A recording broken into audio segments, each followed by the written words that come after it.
ওই যে দেখা যাচ্ছে ওখানে দেখতে পাচ্ছেন জাস্ট সস্তা এগ্রোর পক্ষ থেকে আপনাদেরকে স্বাগত। মূলত আমরা আমাদের গরুকে কি খাবার খাওয়াই সেই বিষয়টা আমি আপনাদেরকে দেখাবো। সবথেকে বড় বিষয় যে আমাদের খামার থেকে আমাদের গরুর ঘাসগুলো যেখানে আমরা উৎপাদন করি, এই ঘাসটা কত দূর থেকে আমরা ঘাসগুলো নিয়ে আসি এবং এত বড় একটা খামার আমি নিজেই পরিচালনা করি, কিভাবে করি সেই বিষয়টা বলি। কারণ আমাদের ঘাসটা আমাদের খামারের একদম নিকটে, তো এই জন্য আর কি ঘাসটা চাষাবাদ করি বা কি ঘাসটা উৎপাদন করি সেটাও আমি আপনাদেরকে দেখাবো। তো ভিডিওটি না টেনে সাথেই থাকুন, আসুন। অনেকেই আমাদের কাছে প্রশ্ন করেন যে আমরা আসলে গরুকে কি খাবার খাওয়াই।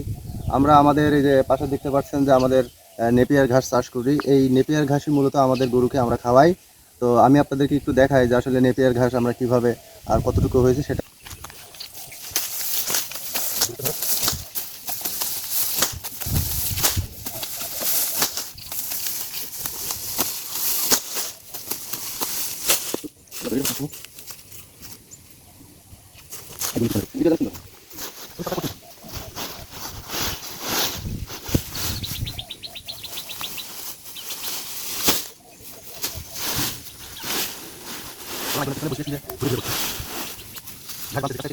দেখাছে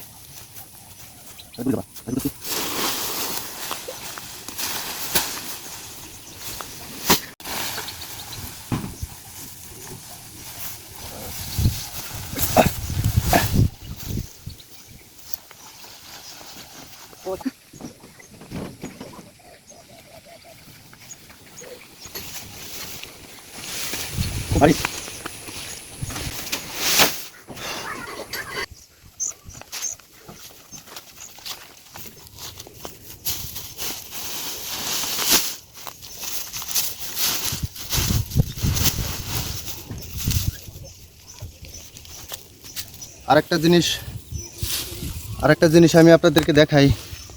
এই যে আমাদের ঘাস, আর এই ঘাসগুলো আমাদের খামারের খুবই নিকটে।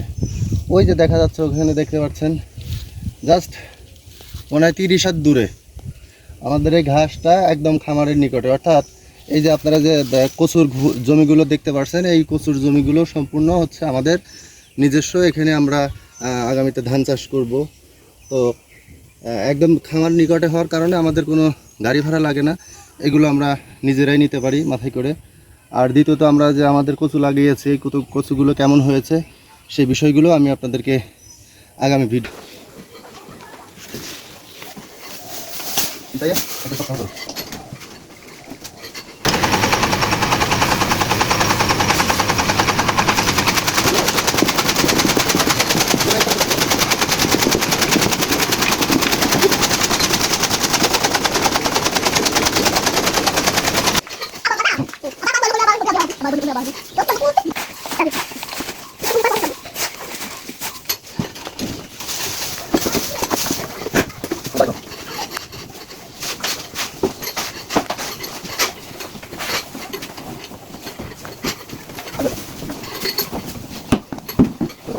খাবারগুলো মোটামুটি খুবই ভালো খাচ্ছে। তো পরবর্তীতে আমরা আপনাদেরকে আবার আপডেট দেখাবো। তো ঠিক আছে, ভালো থাকেন, আসসালামু আলাইকুম।